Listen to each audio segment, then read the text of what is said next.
unboxing ng Latafa Musamam Black Intense. Hindi ko alam kung tama yung pagkaka-pronounce ko. Musamam. Pero ang ibig niya sabihin, unwavering intention, firm, decidido kumbaga.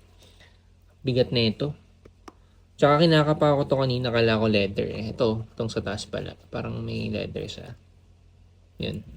Sa ilalim, nakalagay, Eau de Parfum concentration, 100 ml. Tapos yung usual ingredients. Ano to? Ayun, may batch code. May, ano tawag dito? Yung QR code niya. Seal of authenticity. Sa taas, Musamam. Parang balat ng ahas, no? Yung design.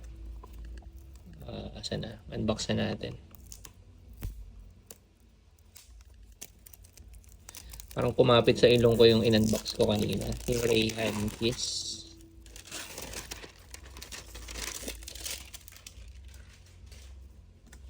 In fairness, ang ganda. Ang ganda ng packaging. Nakatuwa naman to. Anong material kaya na ito? Para siyang leather pero hindi. Tadaan, parang kabaho. Ganda nung packaging niya. Tsaka ang bigat.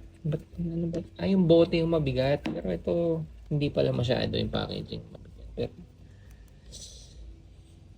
may ahas, oh. Hindi ko alam kung ano kinalaman nun. So, parang balat nga ng ahas to. May batch code ka ba? Parang wala. Ganda din ng bottle in fairness, ha. Ang ganda yung pan-display. Uy, ano to? Eau de Parfum. Okay. Yun lang. Okay, spray na natin. Gulong pa.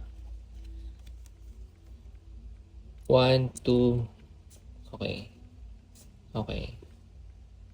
Pagpag muna.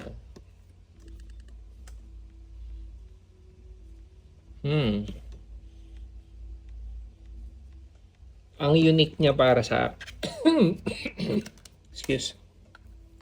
Ang unique niya para sa akin sa unang spray, wala akong maalalang kaamoy. At least dito sa mga pabango na meron ako.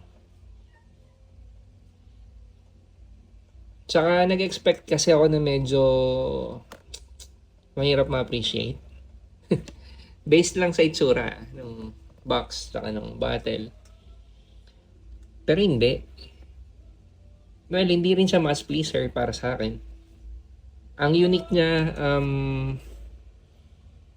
nag-expect din ako ng something na sobrang dark, pero parang hindi din.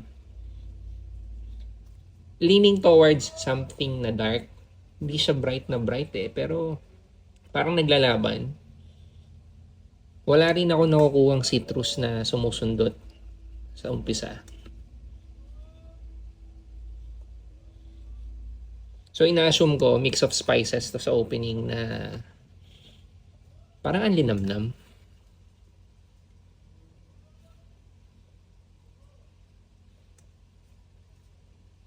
Hindi ko mapaliwanag. Wala akong mapagkumparahan na kaamoy niya. Hindi ko siya masabing fresh. Hindi ko siya masabing pang malamig lang. Siguro full wear ko muna to. Kasi ang unique niya talaga para sa akin. Hindi ko rin masabing blown away ako o na super impressed. Pero para sa akin, ang unique niya. Ang pinaka na-appreciate ko lang sa part na to, yung pagiging malinamnam ng scent. Yun, for now siguro yun muna. Full wear ko na lang to kasi ang interesting, na-curious ako, ano yung magiging amoy na ito mamaya. Tsaka kung maglalast siya. Ang ganda kasi ng bote tsaka ng box.